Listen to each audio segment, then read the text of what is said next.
মেয়েরা যারা মাথায় কাপড় দেয় না, বিশেষ করে মেয়েরা হিজাব যারা করে না, কিয়ামতের ময়দানে এই মেয়েদের এক একটা চুল এক একটা সাপ হয়ে তার শরীরে তার মাথায় দংশন করতে থাকবে। নাউজুবিল্লাহ।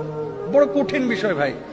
নামাজ পড়া ফরজ, রোজা করা ফরজ, হজ করা ফরজ, যাকাত দেওয়া যেমন ফরজ, পর্দা করা ছেলেদের এবং মেয়েদের তেমনই ফরজ। মনে রাখবেন, আল্লাহ তাআলা বলেছেন ওয়ালিয়াদরিবনা বিখুমরিহিন্না আলা জুয়ুবিহিন, মেয়েরা এমন একটা পোশাক মাথা থেকে পা পর্যন্ত ঝুলিয়ে দিবে যাতে করে তার শারীরিক আকার আকৃতি অবয়ব বোঝা না যায়। আজকে সামান্য একটু ফ্যাশন করার জন্য, নিজেকে জাহের করার জন্য, প্রেজেন্ট করার জন্য, মানুষের সামনে আমার সিল্কি চুলগুলোকে প্রকাশ করার জন্য আজকে আপনি যে পর্দার খেলাফ কাজটা করতেছেন, এই সিল্কি চুলগুলোই কিয়ামতের ময়দানে এক একটা ওই রাসেল ভাইপারের মতো আক্রমণাত্মক হয়ে যাবে। এই চুলগুলো আপনাকে মাথার উপরে দংশন করবে। কেন আমরা বুঝি না? ছেলেরা এবং মেয়েরা দুপক্ষকে পর্দা করতে হবে, চোখটাকে অবনমিত রাখতে হবে।